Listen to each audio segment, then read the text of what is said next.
15장 13절입니다. 로마서 15장 13절 한 절입니다. 스크린에다 준비되어 있으니 다 함께 한 목소리로 봉독하겠습니다. 소망의 하나님이 모든 기쁨과 평강을 믿음 안에서 너희에게 충만하게 하사 성령의 능력으로 소망이 넘치게 하시기를 원하노라. 아멘. 잠시 기도하겠습니다. 주님, 주께서 들려주실 생명 있고 우리를 거룩하게 하는 말씀을 듣고자 하고 주의 성령이 우리의 심령을 깨워주시기를 원합니다. 그로 저희들 모두가 주의 은혜 가운데 거하여 기쁨의 백성들로 다시 지어지고 세워지게 하여 주시옵소서. 예수님의 이름으로 기도드립니다. 아멘. 자, 오늘 로마서 강의 152번째 시간으로요, 소망의 하나님 9번째 시간과 동시에 마지막 시간으로, 그래서 제목을 이렇게 썼어요. 기다리고 기다렸더니. 이제 이 소망의 하나님 마지막이구나. 자, 기다리고 기다렸더니 새하늘과 새 땅이 보이더라. 이것으로 오늘 소망의 하나님 시리즈의 설교를 마지막으로 일단 마치도록 하겠습니다. 물론 소망의 하나님에 관계된 말씀을 마친다는 말 자체가 어폐가 있습니다만, 일단 시리즈 설교로서는 일단락을 짓고 또 다음 구절들을 같이 다음 수업도 나누도록 하겠습니다. 지난 8번에 걸쳐서 곧 8주죠. 여러분들께서 매주마다 소망의 하나님께서 어떤 소망을 당신께서 갖고 우리에게 주시려고 하셨는지 그것을 여러분 들으셨을 것입니다. 그래서 여러분들에게는 그 8번으로 나눠져서 우리에게 들려주셨던 그 소망의 하나님의 소망을 다 들으시고 여러분 안으로 갖고 계시기를 저는 바랄 뿐입니다. 그렇게 여러분들 안에 하나님의 소망이 풍성해져 점진적으로 발전하여 여러분 안에 꽉 채워지게 되면 결국은 새하늘과 새 땅을 보게 되는 것이기 때문입니다. 그래서 요한계시록의 마지막 21장이 새하늘과 새 땅을 보도다 라고 하며 모든 성도들의 끝, 하나님의 백성들은 전부 다 이렇게 되어 지어진다는 것을 선포하게 된 것이죠. 그들은 기다립니다. 그들은 서두르지 않습니다. 그들은 혼란스러워하지 않습니다. 그들은 집중합니다. 그들은 하나님의 말씀이 자기에게 다 열매 맺기를 소망하는 마음으로 기다리고 기다렸더니 라고 하며 기다리는 백성으로 세워집니다. 그런데 그렇지 않고 호들갑을 떨고 막 그냥 급해서 막 어쩔 줄 모르고 은혜가 왜 이러지? 나에게 왜 그런 것이 일어나지 않는 거지? 이래서 혹은 우리 소망의 하나님을 기다리지 못하고 자기 생각과 마음으로 결정하여 후다닥 뭘 쉬어버리려고 하고 그러면 안 되겠죠. 그러는 사람들이 이 땅에 수없이 많이 있습니다. 그러나 하나님께서 저와 여러분들은 그런 사람들로 부르셔서 그렇게 하라고 하신 것이 아니니 인내하고 기다려야 합니다.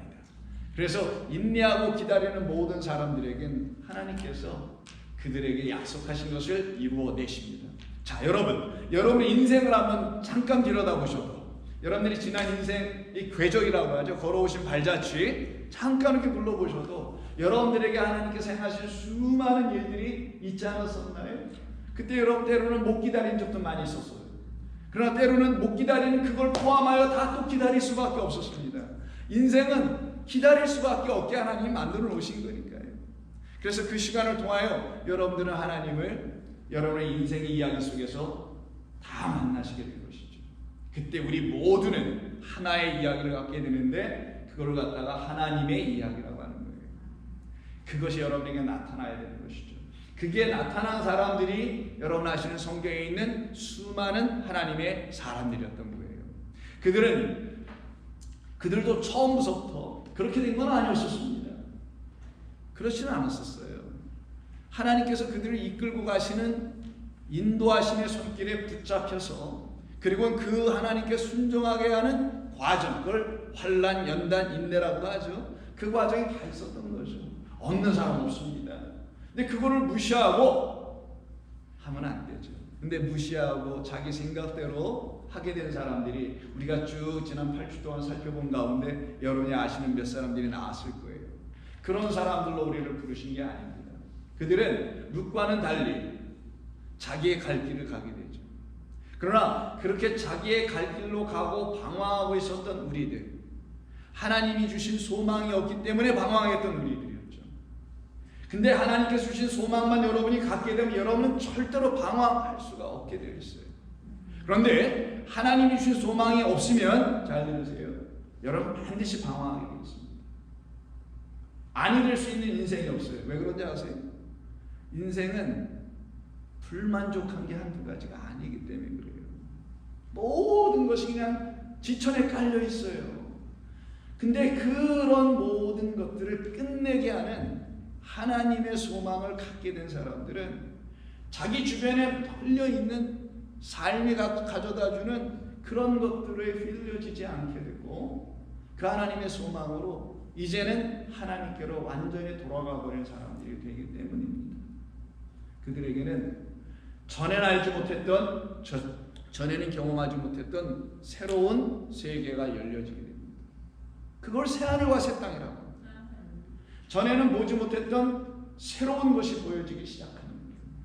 늘 보던 것 똑같이 보고 그 안에서 막 뭘 하는 게 아니라 새로운 것을 보기 때문에 그 새로운 것에 이끌려 살아가는 사람이 될 수밖에 없게 됩니다. 그래서 그들이 세상으로부터 자유로워지기 시작합니다. 인생으로부터 자유롭기 시작합니다. 삶으로부터 또한 자유롭기 시작합니다. 하나님이 주신 새로운 삶으로 끌려가고 있기 때문인 겁니다. 그러려면 어떻게 되냐? 그걸 이루시기 위해서 하나님은 어떻게 하신 것이냐? 하나님께서 당신의 영을 우리에게 보내주셔야만이 이루어집니다. 하나님이 우리에게 오셔야만 된다는 거예요. 하나님께서 우리에게 오시지 않으면 우리는 계속 그걸 반복할 수밖에 없어요. 끝나지가 않습니다. 그래서 매일 뒤죽박죽거릴 수밖에 없는 삶을 반복하여 살아가게 됩니다. 그러나 그게 끝이 나면 하나님의 은혜로, 하나님으로, 하나님의 영으로 끝이 나면 여러분들은 그때부터 잔잔하게 될 거예요. 그래서 바울은 고린도 교회를 향하여 쓴 편지인 고린도후서 2번째 편지에서 다음과 같은 이야기를 3장에서 하게 된 겁니다. 오늘까지 모세의 글을 읽을 때 수건이 그의 마음을 덮었도다. 하나님께서 주신 이 말씀을 읽을 때 수건이라는 어떤 것이 그걸 덮어버리면, 우리 눈앞을 가리면 이게 안 읽혀질 거 아니겠어요? 그걸 비유로 좀 얘기하는 거죠. 그런데 만약 저 수건이 벗겨지게 되면 이게 보여질 거 아니겠어요? 바로 그걸 지금 이야기하려고 하는 거겠죠. 그 마음을 덮었도다. 그러나 언제든지 주께로 돌아가면 그 수건은 벗겨지리라. 왜냐하면 그 주님은 영이시기 때문이다. 그러면 수건은 뭐라는 거예요? 영이 아닌 다른 거라는 거 아니겠어요? 다른, 수건이 아닌 다른 것, 그러니까 영이 아닌 다른 거기 때문에 결국은 어떻게 되냐? 그걸로 보질 못하게 된다라는 거예요. 그래서 여러분들이 하나님의 영인 성령을 사모해야 될 이유가 여기에 있는 거예요. 하나님의 영이 없는 자들에게는 날마다 뭔가에 가려졌기 때문에 하나님이 하시는 것이 무엇인지를 알아보질 못하게 됩니다. 여러분들의 인생에서 하나님이 하시는 게 무엇인지를 알아채지 못하게 돼요. 하나님 따로 나 따로에 맨날.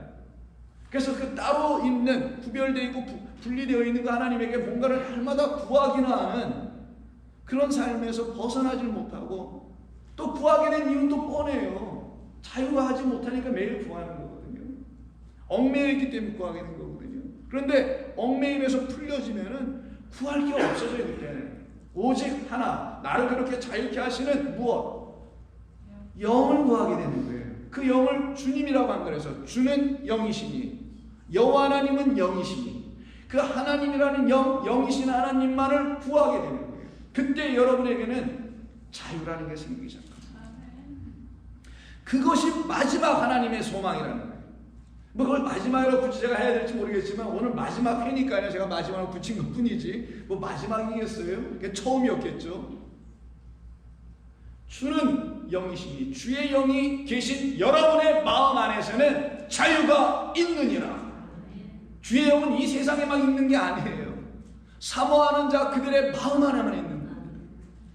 그럼 여러분의 인생의 아픔, 시련, 역경, 그래서 뒤죽박죽 러프라고 들어가죠. 그냥 막 이렇게 그냥 편안한 스무트한 인생의 로드가 길이 아니고 그냥 막 이랬던 인생이 갑자기 평탄한 대로 쫙 펼쳐진 것으로 다시 보여지게 됩니다. 그들 안에만 자유함이 있게 되는 거예요. 이렇게 주께로 돌아가게 하는 하나님의 일하심이 여러분에게 나타나 있어야 하는 거예요. 아니 사실 있어요. 있는데 잘 못 봐서 그런 것뿐이에요. 아니면 인정하지 않아서 그랬던 것뿐이에요. 그래서 다음 한번 보실까요? 데살로니가전서를 향하여 데살로니가전서 1장에서 바울이 이런 얘기를 해요. 우리가 가서 복음을 전했는데 그 복음을 전한 우리로 말미암아 데살로니가 교회에 있는 마게도냐인데 그 지역에 있는 사람들이 복음을 받아들였다라는 거예요. 그 일이 이런 일을 만들어냈다는 걸 지금 바울이 쓰는 건데 우리말은 좀 어렵게 써서 그런 말은 아닌데도 이렇게 좀 어렵게 되어 있네. 한번 보죠. 자, 그들이 데살로니가에 있는 복음을 들었던 그들이 우리 바울과 실라 등등 복음의 전도자들에 대하여 스스로 이제 말하기를 우리가 어떻게 너희 가운데 들어갔는지 너희네에서 복음을 전하는 복음 전도자들 그 하나님의 영의 말씀 안으로 들어갔는지와 영접했다라는 거예요. 그리고 너희가 어떻게 우상을 버리고 하나님께로 돌아와서 라고 하는 그 하나님께로 돌아오는 이야기. 돌아오면은 그 돌아오게 된 사람들에게 반드시 일어나는 일이 두 가지가 있다고 바울은 지금 이야기를 데살로니가 교인들을 향해서 씁니다. 그래서 다음 한번 보실까요? 이렇게 돌아온다는 건 복음을 듣고 돌아오는 건데 이들에게는 어떤 일이 벌어지냐? 살아계시고 참되신 하나님을 섬기는 것과 일이 일어나게 되고 두 번째 보세요. 넘겨주세요. 또 죽은 자들 가운데서 다시 살리신 그의 아들이 하늘로부터 강림하실 것을 너희가 어떻게 기다리는지를 말하니 이는 장래의 노하심에서 우리를 건지시는 예수시다. 그래서 하나님의 말씀이라는 복음을 듣게 된 사람들은요 반드시 이 두 개의 과정을 경험해요. 앞으로 다시 한번 가볼까요? 첫 번째 거로 뭐라 그랬어요? 살아계시고 다음 살아계시고 참되신 하나님을 섬기는. 자, 이때 살아계시고 참되신 하나님을 섬긴다고 할 때 이 섬기게 되는 하나님을 누구라 하냐면 우리로 하여금 하나님을 알도록 해주신 하나님의 말씀이라는 거예요. 그 말씀으로 존재하시는 하나님을 비로소 내가 섬기기를 원해줘. 그분과 항상 함께 하기를 원하고 싶어. 이게 늘 생기는 거예요, 내 안에. 왜? 그분은 나를 살려내는 살아계신 하나님이고 그분은 나에게 참된 말씀을 주시는 말씀 하나님이니까 그거를 만나고 경험한 모든 사람들은 그 하나님을 버릴 수가 없어요. 그 하나님과 가까이 살아갈 수밖에 없게 됩니다. 그걸 굳이 섬긴다고 했는데 이건 단순히 섬기고 예배하는 게 아니라 종이 된다는 말로 썼어요, 원래. 그리고 두 번째는 뭐냐면 바로 이것던 거예요. 기다리는 거예요. 여기 수많은 말이 있지만 기다린다는 말이 가장 중요한 거예요. 무엇을 기다리냐? 예수를 기다린다는 거예요. 어디로부터 오시는? 하늘로부터 오신 이미 오셨지. 그 예수를 기다리는 거예요. 근데 이 데살로니가 교회에 가서 바울이 지금 복음을 전했잖아요. 복음을 전했다는 건 예수를 전한 거 아닙니까? 그리스도라고. 그럼 그들에게 이미 예수 그리스도가 왔던 거 아니겠나요? 근데 왜 바울은 또 이렇게 쓰나요? 좀 이상하지 않으세요, 여러분? 이미 그들에게 들려줬잖아요. 여러분 한번 생각해요. 여러분이 교회를 다니고 예배당을 출입하게 되면 예수님에 대해서 그리스도에서 들었을 거 아니겠어요? 그렇게 들었던 여러분들에게 이런 편지를 또 쓴다고 하면 그건 무엇을 의미하는 걸까? 한 번 듣고서 되는 게 아니기 때문이라는 거예요. 예수님에 대해서 듣는다는 것은 이런 분이라는 걸 소개시켜줬다라는 걸 의미하는 거고 그 이후에 그 복음을 듣고 예수님에 대한 이야기를 듣고 난 다음에 맞아, 나는 그분이 내게 오셔야 해 라고 하는 사람들에게만 어떤 일이 벌어지나 나는 그 살아계신 하나님과 그 살아계실 뿐만 아니라 진리로 계신 그 하나님에게 종이 되길 원하고 그리고 나는 그분을 나는 기다리고 싶어 라고 하는 기다림의 과정으로 들어가는 거예요. 왜 그러냐면요, 여러분들에게 그분이 아직 안 왔기 때문인 거였던 거예요. 이 데살로니가 교회 교인들에게 완전히 들어와야 된단 말이에요. 들어와야 한다는 것만 얘기한 거지 들어왔다라는 걸 말한 건 아니었으니까. 그래서 바울은 지금 이야기를 쓰는 거예요. 당신들이 우리로부터 들었던 복음의 주인인 예수님 그리스도를 이제 여러분 안으로 영접하기 위한다면 기다리시오. 지금까지 여러분들이 들었던 건 밖으로 들었던, 아직 여러분 밖에 있는 예수님에 대한 이야기, 그래서 about him, 그에 관한 걸 들은 거지 그가 여러분 안에 있는 건 아직 아닐 겁니다. 그러니 기다리시오. 기다리면 그 예수라는 말씀, 그 복음 전도자들이 말했던 그 예수라는 말씀이 그들의 심령에 씨가 되어 떨어지게 돼 있는 거고, 그러면 그들 안에서 잉태되어 그리스도라는 아들을 낳게 하는 하나님의 약속을 복음 안에 분명히 전했을 거라고요. 그리고 그 약속을 소망으로 취하여 믿는 모든 사람들 안에서는 반드시 일어날 것이니 기다리시오. 기다리고 하나님이 다 이루실 겁니다. 그럼 우리는 이런 질문을 해볼 수 있어요. 왜 하나님께 기다려야 합니까? 그냥 한 번에 안 돼요 이거? 이런 거 있잖아요. 기도원 가고 한 번에 딱 뭐 해갖고 오는 거 있잖아요. 왜? 그 며칠 못 가는 거. 뭐 며칠은 너무 좀 제가 과소평가했나요? 몇 달, 몇 년이 뭐야? 얼마 가지도 못하는 거. 그런 한 방으로 막 이렇게 영어로 mountain top experience라고 해요. 산꼭대기 올라가서 우리 경험하는 같은 최고의 것을 경험했다는 표현이겠죠. 그런 걸로 되는 건가요? 아니에요. 그렇지 않아요.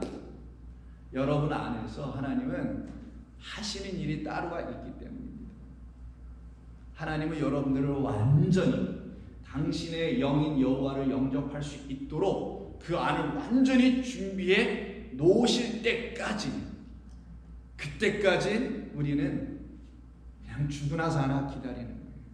근데 이게 맹목적으로 기다리는 것도 아니고 수동적으로 기다리는 게 아니라 복음을 통하여 듣게 된 하나님의 약속의 말씀과 소망의 하나님께서 내게 주시기로 하신 그 소망을 붙들고 그 뜻이 다 내게 이루어져야만 하겠습니다라는 마음을 갖고 기다리는 거예요. 그들에겐 반드시 이루어집니다. 그래서 다음 보실까요? 약속의 말씀이 이것이니 사라에게 한 일이잖아요. 내년 이맘때 아들이 있으리라 라는 약속을 줘요. 이 약속을 믿고 받아들이는 사람, 약속을 취하여 자기 것으로 갖는 사람들을 놓고 누구라 하냐? 약속의 자녀라고 하는 거예요. 근데 약속을 들었음에도 불구하고 아이고 약속은 약속이고 뭐 나는 나고 이렇게 분리돼서 생각하게 되면은 그들은 약속의 말씀을 수없이 들었으나, 하나님의 말씀을 수없이 읽고 들어왔으나 약속의 자녀는 되지 못하게 됩니다. 약속의 자녀가 된다는 건 여러분들이 하나님께서 주신 약속의 후손인 그리스도라는 씨를 갖고 그로 말미암아 자녀를 잉태하고 해산까지 돼야 약속의 자녀가 되는 거예요. 그런데 그렇지 않고 무턱대고 그냥 교회 나와서 예수 믿고 뭐 천국 가고 이렇게만 하고 있기 때문에 복음인 진짜 복음을 전하면 어려워져. 참 이게 아이러니예요. 처음부터 단추를 잘못 껴놔가지고 이걸 다 풀고 다시 껴야 되기 때문에 어려워지고. 그러나 사실은 더 쉬운 거.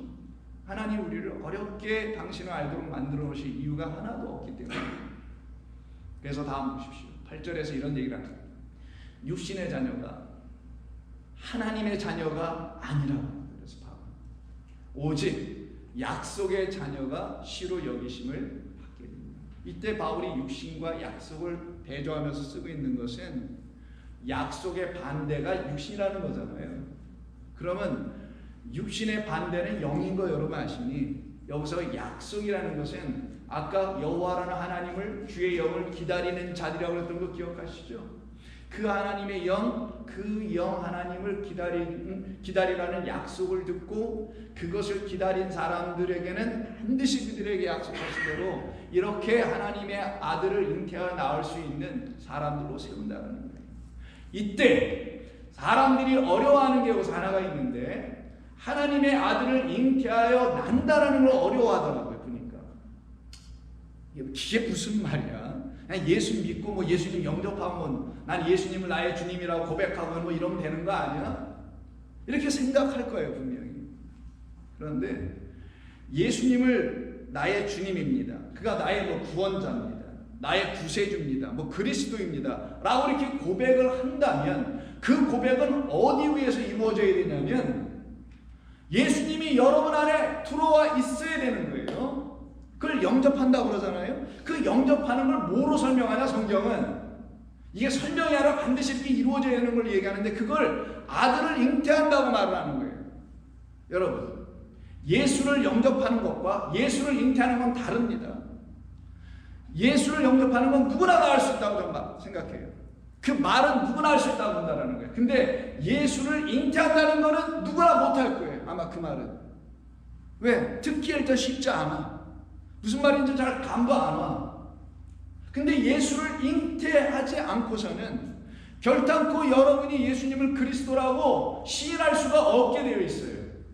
잉태해보지도 못했는데 예수님을 그리스도라고 시인하고 있다면 그건 뭔가 앞뒤가 안 맞는 거예요. 근데 적잖은 예수 믿는 분들이 예수님을 하나님께서 나에게 보내주실 생명의 말씀이라는 씨로 날 살리실 생명으로 내 안에 잉태해 본 적도 없는 사람이 어찌 그가 나를 살려낸 그리스도라고 고백을 할 수 있겠냐는 것과 같은 말이기 때문이에요. 그래서 육신의 자녀라는 여기서 바울이 말하는 것은 예수님을 한 번도 잉태해 보지 못한 사람들을 얘기하려고 하는 것이겠죠. 이들은 하나님의 말씀, 수많은 말씀, 그 모든 말씀이 언약이고 약속인데 그 말씀을 어느 수준으로 취하여 갖고 있냐면 나를 천국으로 가게 하실 거예요. 영생을 얻게 하실 거예요. 내 죄를 용서해 주셨대. 라는 것으로만 생각하여 그 예수님을 영접하는 것이 대부분의 그리스도인들이 하는 일이라고 생각합니다. 아니면 노하세요. 예하면 예라고 하시고 회의는 아니지만 적잖아 대부분이 그럴 겁니다. 그러나 우리는 하나님께서 우리에게 고작 그런 소망 주시려고 당신의 아들 십자가에서까지 우리에게 넘겨주신 십자가 사건을 우리에게 주신 게 아니거든요. 여러분, 하나님의 사랑이라는 것은 여러분의 삶에 몇 가지 도와주고 격려해주고 위기에서 벗어나게 해주고 이 정도로 하나님의 사랑을 경험하고 있다면 그냥 내일부터 교회 나오지 마세요. 차라리. 그건 하나님의 사랑이 아니에요. 그건 기독교도 아니에요. 하나님의 사랑은 여러분들이 육을 어떻게 해결해 주는 게 하나님의 사랑이 아니라는 거예요. 여러분을 육신의 자녀가 아닌 약속의 자녀로 만들려고 하는 게 하나님의 진짜 사랑이란 말이에요. 흙은 흙으로 가는 거예요. 근데 그 흙이 영을 갖고 있으면 그때 그 영은 흙으로 끝나지 않게 해주시겠다는 약속이 있기 때문에 그러는 거예요. 그런 여러분들로 완전히 다른 차원의 삶을 경험하고 살고 기쁘게 만들려고 하는 것이 하나님의 사랑이지 육신의 몇 가지 문제를 해결해 주는 정도로 여러분의 인생을 좌지우지 해결해 주는 게 아니란 말이에요. 그건 물론 당연히 해주셨겠죠. 안 해주셨으면 여기 어떻게 살아있겠어 지금. 벌써 죽었든지 뭐 어떻게 사고가 났든지 뭐 이렇게 됐겠죠. 근데도 아직도 그렇게 하지 않고 살려놓은 거 보니까 아직 우리가 덜 돼서 그런 걸 거야 분명히. 더 가야 될 일이 있어서 그런 거겠지. 그래서 반드시 우리를 약속의 자녀로 삼으시려고 하는 거예요. 다음 보십시다.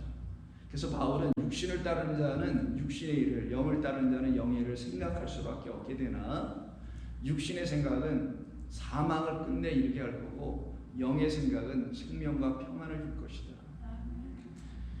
그들이 바로 저기 써드린 대로 지금까지 우리가 쭉 살펴봤던 사람들이에요. 사라, 리브가, 다말, 라합, 룻, 그 다음에 이제 마리아까지 오는 거겠죠. 이들 모두는 약속의 자녀들이에요. 이들을 갖다가 약속의 말씀을 잉태하고 있는 신부라고 합니다. 그래서 마리아가 잉태하는 걸로 성경은 끝이 나는 거예요. 마리아 이게 더 잉태하는 얘기 있어요 성경에? 없잖아요. 더 이상은. 마리아가 이제 마지막으로 오신 그 약속하신 대로 오신 그 예수님을 씨로 잉태하는 거예요. 그리고 그가 난 아들을 그리스도라고 하는 거예요. 예수를 낳은 게 아니라. 그렇게 날 수 있는 신부들만 깨어 있어서 기다리게 되는 거고요. 기다리는 동안 무턱대고 무작정 아무 일도 안 하면서 기다리는 게 아니라 약속하신 말씀이 내 안에서 다 이루어져야 합니다. 하나님이 약속하셨으니 반드시 이루실 것 아니겠어요? 그럼 맞는 거 아니겠어요 하나님? 라고 여러분들이 하나님께 묻고 그거를 내 안에서 다 나를 향해서 다 이루어 주세요 라고 하는 사람들만 다음과 같은 일을 경험하게 돼요. 다만 이뿐 아니라, 이게 로마서 5장이죠. 우리가 환난 중에도 즐거워하나니. 왜요? 환난이 좋아서요? 그런 건 아니겠죠. 환난 중에도 즐거워하는 것은 환난이 있으므로 나에게 하나님께서 하실 일이 무엇인지를 비로소 알아가기 때문입니다. 즐거워하는 이유는 약속을 갖고 있기 때문인 거고요. 소망이 내 안에 있기 때문인 거예요. 그 환난은 내게 있는 참되고 거룩하고 살아계신 하나님이 아직 계시지 않음을 가르치는 도구가 환난입니다. 환난은 여러분의 인생에 나타나는 그런 것도 환난이 되깁니다. 어려운 경험들 있잖아요. 왜 아픈 일들. 이것도 환난의 내용에 낄 수는 있을 거예요. 그러나 그거는 육신의 자녀들은 다 경험할 수 있는 환난들이고, 약속의 자녀들이 경험해야 될 다른 차원의 환난이 있어요. 육신의 자녀들, 세상 사람들 있잖아요. 우리도 세상 사람들 한 사람들이니까 그들이 이 땅에서 환난을 경험해요. 어려움을 경험해. 누구나 인생 살다 보면 힘든 일이 있을 수 있어요. 그거는 육신의 자녀들은 누구든 경험하는 거예요. 우리도 육신이 있으니까 다 경험하는 거예요. 근데 그들은 경험하지 못하고 약속의 자녀, 영을 갖고 있는 사람들이 경험해야 될 다른 차원의 환난이 하나 더 있다는 거예요. 그게 뭐냐면 하나님이 아직 누구신지를 알지 못하였기 때문에 내 안에서 일어나는 환난이에요. 이게 아주 인생이 뒤죽박죽거려. 나의 영적인 삶이 아직도 뭔가 픽스가 안 돼 있어. 그래서 여기 말해 이렇게 휘둘려, 저기 휘둘려 이러고 있는 그들, 그런 나를 향하여 환난 중에도 그러나 너 이제 그 환난이 너로 인하여 너 안에 내가 살아있지 못하여 일어나는 걸 알고 있냐? 그 말을 네가 알고 있다는 건 내가 너를 이제 그 환난에서 벗어나게 할 거 아니겠니? 너를 완전히 온전케 하려고 하는 것 아니겠니? 그래서 거기서 나오게 되는 것을 듣게 됐어요. 나는 곧 나올 거야, 끝날 거야 라면 그들은 인내하게 됩니다. 그걸 기다림이라고 하죠. 그래서 인내를 통하여 그들은 두들겨 맞기 시작할 겁니다. 하나님의 말씀이 온전히 그들 안에 세워지게 하기 위해서, 하나님의 영이 온전히 그들 안에 충만하게 하기 위해서 연단을 받는 거예요. 두들겨 맞는 거예요. 연단은 소망을 이루게 하기 위한 목적 때문인 것이죠. 자, 그래서 소망이 우리를 더 이상 부끄럽게 하지 아니함은 우리에게 주신 성령으로 말미암아 하나님의 사랑이 우리의 마음에 다 부음받게 하려고 하신 것이다. 이것을 경험하는 거예요. 그래서 예수님께서 마태복음 25장에서요 비유로 신부들에 대한 비유를 하시는 거 아시죠? 열처녀 비유 있잖아요. 그 중에 다섯을 반반 나누어서 미련한 5처녀와 지혜로운 5처녀에 대한 이야기를 하실 겁니다. 이때 그 10 모두에게 똑같이 일어난 일은 신랑이 더디와요. 그리고 10 모두에게 똑같이 일어나는 건 그들이 더디우니까 졸며 자고 있다라는 말은 다 똑같아요. 그런데 5이 나누어지고 다른 게 좀 있어요. 그게 뭐냐면 여러분 아시다시피 미련한 처녀들은 깨긴 했는데 뭐가 준비가 안 돼 있다면서요. 그래, 기름이 준비가 안 돼 있대요. 그래서 신랑이 더디움으로 졸며 살새 밤중에 소리가 나되 보라 신랑이로다 마저는 나오라 했는데 이들에게 뭔가 부족해. 근데 왜 여기서 신랑이 더디 왔을까? 왜 우리 주님 이걸 비유로 말씀하시는 가운데 신랑이란 당신 자신을 놓고 설명하시는 건데 왜 더디 왔다고 얘기하시는 이유가 뭘까? 이유는 하나입니다. 써드린 거 보셨어요? 기름을 준비해야 되는 거잖아요. 한 그룹은 기름을 준비했어요. 어느 기간에? 더디 오는 기간에. 주께서 더디 오시는 기간에 준비를 했는데 똑같이 더디 오시는 기간에 한 그룹은 준비를 못하고 있었다는 거예요. 기름은 보혜사 성령을 말하는 거예요. 보혜사 성령을 준비해야 하는 것이 신부들이 해야 할 일들이었던 거예요. 그리스도 예수께서 우리에게 약속하신 보혜사라는 하나님의 영을 그들 안으로 채워지기까지 다 채워져야만이 그들을 누구라고 하냐? 너는 내 것이라는 신부라고 한다는 거예요. 근데 그러지 못하면 안 된 거죠. 그래서 다음 한번 보십시오. 더디 오니까 결국 어떻게 해요? 24장과 앞장에서 이런 얘기합니다. 깨어있지 못하여 기름을 준비하지 못한 사람들, 이들은 바로 성령이라는 것을 갖지 못하게 됩니다. 여러분들의 삶에, 여러분의 인생에 깨어있음이라는 것은 오직 그리스도 예수께서 주시는 말씀으로만 깨어나게 되는 건데 그게 없으면 여러분 깨어날 방법이 없는 거예요. 그래서 깨어있으라. 어느 날에 너희 주가 임하는지 너희가 알지 못하기 때문이다. 자, 그러면 기다리고 기다리는 사람들은 어떤 사람들이 기다리는 거냐? 우리 주님께서 내게 주신 이 모든 약속의 이 말씀들을 내가 가지고 나로 하여금 무턱대고 그냥 가만히 앉아 기다리라는 게 아니라 이 모든 말씀이 나를 살려내게 하는 하나님의 영인 성령의 말씀이 되게 하라는 것이었구나. 그래서 그것을 갖고 있는 자는 신랑이 올 때 그 신랑 앞에 이걸 들고, 이 말씀이 아니라 하나님의 영을 가지고 나갈 수 있는 자들이 되어 그 혼인잔치 집안으로 들어가는 것이 성도라는 우리 인생의 끝이 되어야 되는 거예요. 근데 그 안으로 들어갈 준비가 안 돼 있으면 들어갈 수도 없고 그들에겐 여전히 더디 오시는 분밖에 안 되게 될 거라는 거죠. 그래서 다음 한번 보십시오. 예레미야에서 도대체 그럼 이들이 왜 이렇게 밀어내줘서 그 성령이나 하나님의 영을 갖지 못하고 그 기름 부음이 그들에게 일어나지 못하게 된 이유가 뭘까? 내 백성이 두 가지 악을 행하였다라는 이 예레미야서의 말씀에서 우리는 힌트를 얻을 수 있습니다. 그들이 생수에 근원된 나를 버린 것과 그리고는 스스로 웅덩이를 판 것 때문이다. 그런데 그들이 판 그 웅덩이에는 물이 나오다가 물을 담을 수가 없어서 터진 웅덩이로 여전히 있다라고 말씀하는 이유 때문입니다. 이게 무슨 말이냐면요, 여러분 예수님께 수가성 우물에서 야곱의 우물에 물 길러왔다는 여자의 이야기를 들으셔서 아실 겁니다. 그 야곱의 우물, 그 우물을 우리 예레미야에서는 터진 웅덩이라고 하는 거예요. 오직 하나님께서 보내신 예수라는 그 안에, 그걸 우물이라고 하는데 그 안에 있는 물, 그 우물만이 터진 물이 아닌 우물이 되는 거예요.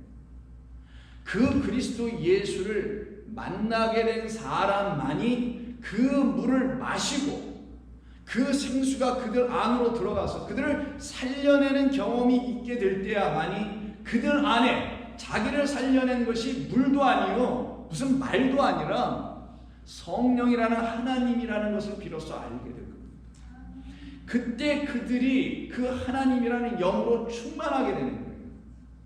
그거를 성경이 가르치고 있는 거예요. 그러니 저와 여러분들은 날마다 오직 그리스도 예수님의 말씀, 이 하나님의 말씀을 가지고 여러분들 안에 부어져야 될 게 무엇이냐면 하나님의 영이어야 됩니다. 이게 반드시 일어나야 여러분들이 드디어 하나님의 백성으로 그 나라를 향하여 갈 수 있고 들어간 자가 되게 되는 것이죠. 그런데 이걸 못하네. 다음 넘겨보십시오. 그래서 17장에서 이런 얘기가 합니다. 예레미야서에서 이스라엘 소망이신 여호와여, 무릇 주를 버리는 자는 다 수치를 당할 것이죠. 무릇 여호와를 떠난 자는 흙에 기록이 될 것이죠. 이는 생수의 근원이신 여호와 당신을 버렸기 때문입니다. 그러나 약속의 자녀들은요 그렇지 않습니다. 약속의 후손으로 오신 참된 우물이고 참된 생수를 갖고 이 땅에 오신 그리스도 예수 안에서 여호와라는 하나님의 영을 갖기를 원하기 때문입니다. 그들에게는 다릅니다. 그래서 다음 보실까요? 그러기 때문에 시편에서 시편 기자가 이런 말을 하게 됩니다. 내가 여호와를 기다리고 기다렸더니 그가 귀를 기울여 주셔서 나의 부르짖음을 들으셨다. 여러분 이때 기다리다가 지금까지 우리가 8번 9번에 걸쳐서 쭉 말씀한 소망이라는 단어, 이 소망이라는 단어 키트바가 거기에 대한 동사가 그냥 기다리다라는 말을 번역하는 거거든요.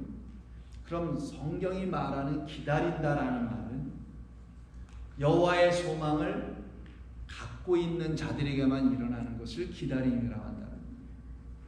그렇게 기다린 모든 사람들에게는 반드시 하나님께서 응답을 해주시는데 이렇게 응답을 해주십니다. 나를 기가 막힌 웅덩이와 수렁에서 끌어올리시더라. 그래서 예레미야서에서 말씀해 놓았던 그 터진 웅덩이, 물 없는 곳, 날 살려내지 못하는 어떤 형태의 물들, 우물들, 어떤 형태의 예수님, 이런 것으로부터 다 우리를 건져 올리신다는 거죠. 그리고는 진짜 물을 내주는 반석 위에 나를 세워놓으신다. 그래서 출애굽기에 반석이 쪼개지고 물을 내주는 이야기가 그래서 나오는 거예요. 무슨 기적 이야기하는 게 아니에요. 여러분들에게 하나님이 해놓으신 모든 약속이 이 어떻게 다 이루어지고 있는지를 성경이 처음부터 끝까지 써 내려갔던 것뿐입니다.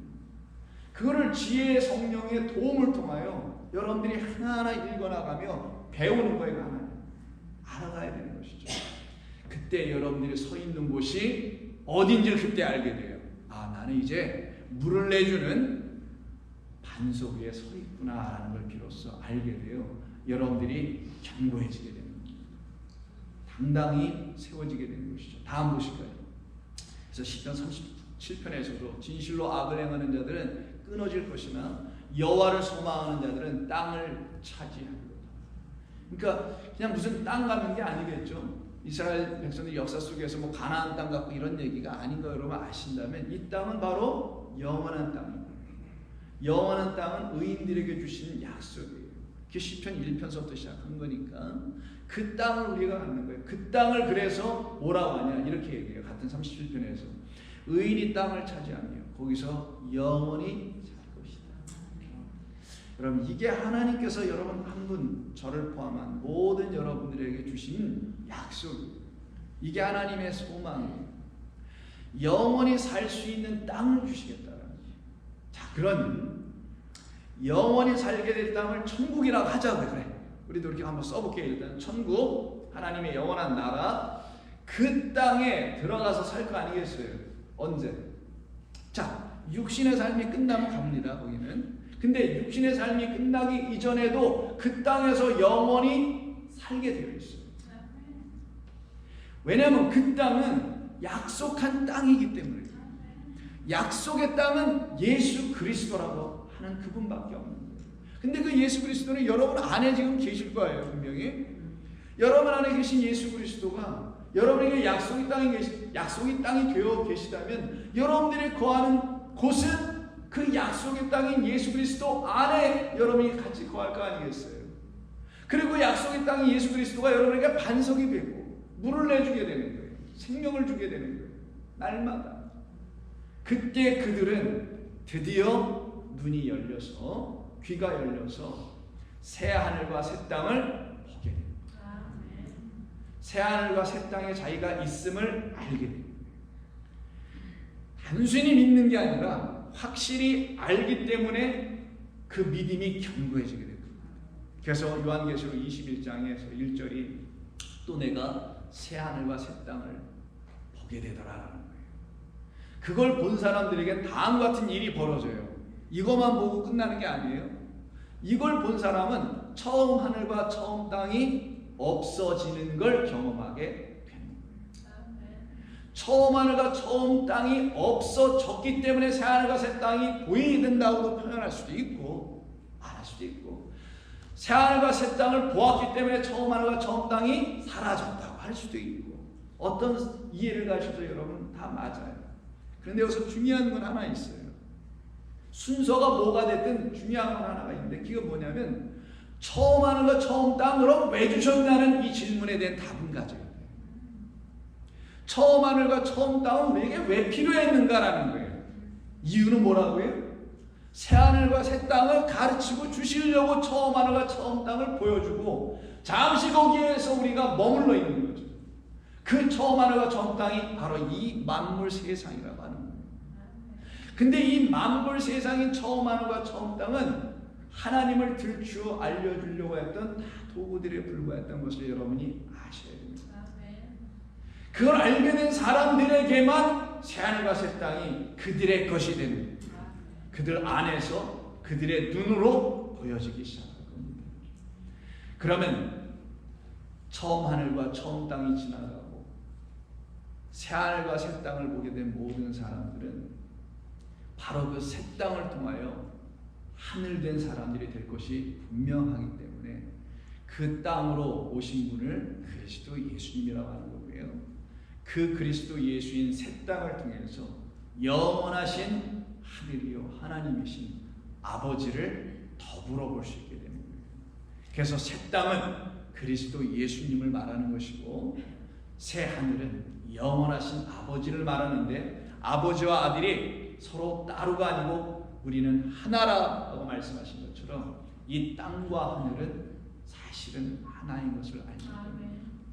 그때 여러분들은 그게 그런 거였구나, 성경이 그런 얘기를 하려고 하는 거였구나, 단순히 무턱대고 혹은 무지하거나 무식하게 아무렇게나 하나님을 바라보고 믿게 하려고 한 그런 말씀들이 아니라, 우리로 하여금 하나님께서 하시는 모든 구체적인 일들이 무엇인지를 하나하나 명백히 깨달아 알아가도록 하신 것이라는 걸 여러분들이 드디어 감지할 수가 있기 시작합니다.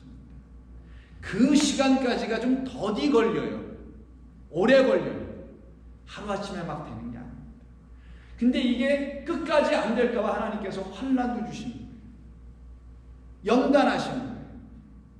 인내하게 하시는 거예요. 왜? 여러분이 안 될까 봐. 안 되면 안 되잖아요. 그러니까 환난도 주고 연단하는 거예요. 하나님께서 forging 하는 것이고, 그 과정이 내게 필요함을 알아야 하는 거예요. 그때 여러분들은 여러분의 삶에 일어날 수 있는 여러 가지 불편한 모든 것들이 이제 더 이상 불편하게 되지 않아요. 받아들이기 시작할 겁니다. 자, 여러분들 쉽게 이해할 수 있는 것부터 여러분 자신서부터 받아들일 거예요. 내가 왜 아직도 이 모양이지? 뭐 이런 거 있잖아요. 내 자식들은 왜 저 집의 자식들처럼 안 되지? 뭐 이런 것도 있잖아요.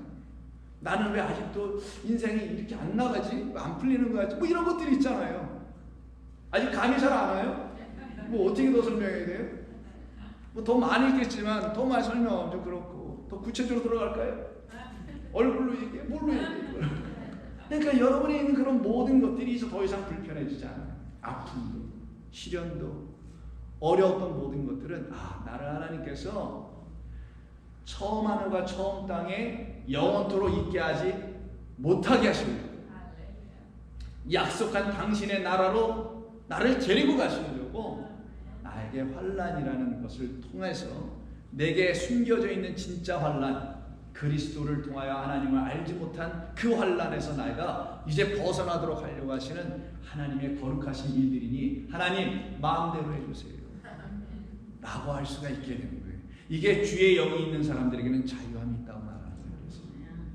그게 없는 사람들은 인생을 자기가 도모하기 시작합니다. 세상에 일어나는 일이 불편하기 시작할 거예요. 자기 마음에 안 들 거예요. 분명히. 너 왜 이러는 거야? 이럴 수밖에 없게 되고, 차마 말을 못해줘. 쫓겨날까 봐. 그러니까 속으로 또 해가지고 자기만 괜히 힘들고 끓탕하다 병이나 생기고, 그러면 안 되죠. 자유해지는 거예요. 나에게 이런 독한 남편을 준 것도 감사합니다. 나한테 이렇게 더독한 아내를 준 것도 감사합니다. 이러면서 살아갈 거예요. 그가 만약에 내 옆에 있지 않았었으면 내가 아마 하나님을 아는데 큰 지장이 있었을지 몰라. 왜냐하면 그는 곧 나를 비춰주는 거울이었습니다. 거울에 비춰진 나를 보니 내가 그보다 한 수 더하다는 사실을 또 알게 됐다. 그러니 그때부터 이해하기 시작해요. 사람을 이해하는 정도가 아니라 드디어 하나님을 이해하기 시작합니다. 하나님은 나를 사랑하셔서 이러셨구나 알기 시작합니다. 이들에게 새하늘과 새 땅이 열리죠. 그럼 어떤 일이 벌어질까요? 한번 볼까요? 이런 일이 반드시 벌어져요. 요건 한번 같이 한번 읽어봐야 되겠는데, 시작. 예수께서 이르시되 손에 쟁기를 잡고 뒤를 돌아보는 자는 하나님의 나라에 합당하지 아니하리라. 예수님께서 여태까지 다 오셔서 가르치고 말씀해 주신 것을 들었음에도 불구하고 뒤로 이렇게 버렸어요. 이렇게 뒷발로 차가지고 버리고 쟁기를 잡고 주께서 이끄시는 대로 가야 되는데 자꾸만 뒤를 봐. 누가 나 쳐다보는 거 아니야? 뒤를 이렇게 봐. 아니 또 뒤에 것, 그게 바로 처음 하늘과 처음 땅이라는 건데, 거기를 바라보고 있는 자들은 하나님의 나라는 새하늘과 새 땅에 합당하지 못하지. 육신의 자녀인 하나님의 소망을 갖지 못하고 하나님의 영이 없는 사람들로서는 매일 쟁기를 붙잡고 있는 듯 하나, 교회를 다니는 것 같긴 하나, 예수를 믿는 것 같긴 하나, 예수님을 그리스도라고 고백하는 것 같긴 하나, 늘 뒤로 돌아다니고 있어요. 그럼 뒤에 계신 하나님께서 여러분 보시고 왜 날 보는 거야? 우리는 그러지 않습니다. 우리는 이제 앞에서 우리를 이끄시어 가시는 주님께 붙잡혀 가는 사람입니다. 이들에게는 오직 하나의 소망이 있기 때문이죠. 다음 보실까요? 그래서 베드로전서에서 누군가 예수를 믿고 예수님을 그리스도로 만난 그런 거룩한 삶을 살아가고 있는 너희들, 성도들이라고 하는 거죠. 당신들, 여러분들 성도들 안에 있는 소망에 관한 이유를 누군가가 와서 묻게 된다면 반드시 대답할 준비를 하고 있어야지. 그럼 어떤 대답을 해야 될까요? 분명히 대답할 게 여러분들이 있을 겁니다. 나는 우리 주님께서 나를 향하여 갖고 계신 소망 때문에, 그리고 소망의 하나님 때문에 나는 이제 이 땅에서의 육신의 삶이 끝났습니다. 정말 끝났습니다. 나는 이제 하늘에 대한 소망만 가지고 살아가는 사람 되었습니다. 나는 그 나라가 내 나라인 걸 이제는 알았습니다. 나는 영원한 하나님, 나의 아버지인 걸 난 이제 알았습니다. 라는 것으로 완전히 채워져 살아가는 사람들은 반드시 소망의 하나님을 증거하며 살아갈 수 있을 것입니다. 근데 예수 왜 믿으세요? 교회 왜 나가세요? 하면 그렇게 대답을 못하고 그러면 안 되죠. 그래서 베드로 후서가에서 다시 한번 이런 말을 주게 됩니다. 1장 27절. 하나님이 그들로 하여금 이 비밀의 영광이 이방인 가운데서 얼마나 풍성한지를 알게 하려 하십니다. 이 비밀은 너희 안에 계신 그리스도의 영광의 소망입니다. 여러분들이 누군가에게서 여러분 안에 있는 소망이 무엇이냐고 물어보면 나는 이런 소망을 갖고 있습니다라고 얘기하실 수 있게 될 거예요. 그게 바로 나를 영광의 하나님의 백성 되게 하신 그리스도가 내 안에 있기 때문이라고 얘기합니다. 안에 계시기 때문에 여러분의 것만 되는 거예요. 여러분의 것만 되는 걸 비밀이라고 합니다. 이 비밀은 각자 한 사람 한 분에게 하나님께서 다 넣어주시는 것들이에요. 그래서 그 비밀을 그리스도로 갖고 있는 그런 사람들은 더 이상 그 그리스도가 그들의 삶에는 비밀이 되지 않아요.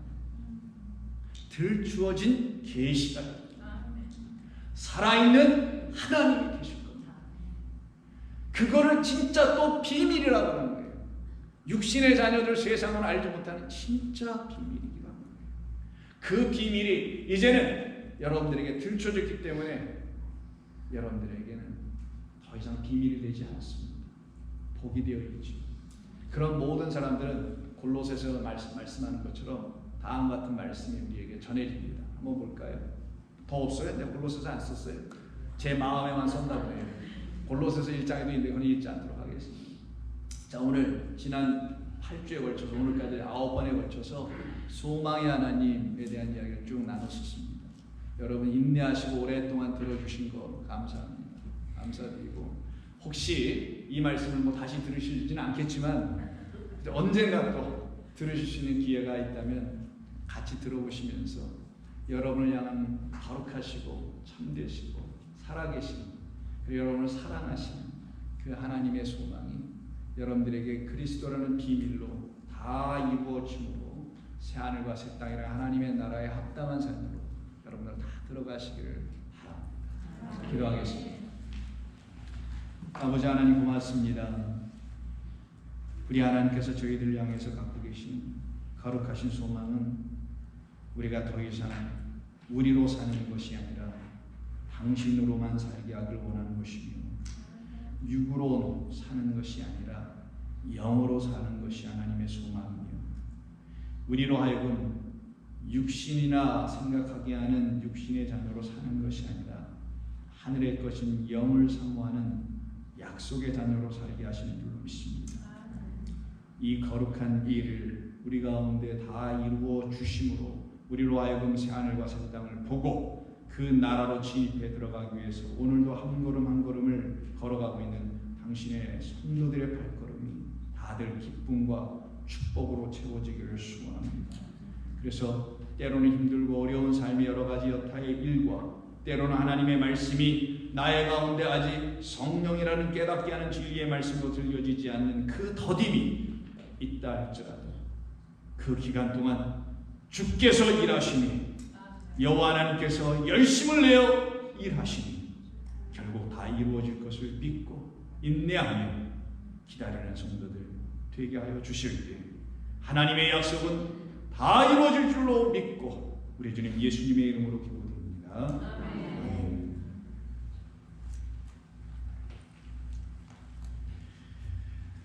자, 오늘 찬송가 436장입니다.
이제는 우리 구주 예수 그리스도의 은혜와 우리 아버지 하나님의 영원하신 사랑하심과 성령의 감동감하심, 이제 하나님께서 우리에게 주신 소망이신 그리스도 예수를, 생명의 참된 하나님을, 거룩한 말씀을 우리 안으로 조용히 영접하여 주님과 함께 남은 인생을 영생으로 살아가며 복락을 누리기를 원하는 종들의 머리머리 위에 영원토록 함께 하시기를 간절히 축원하옵나이다. 아멘.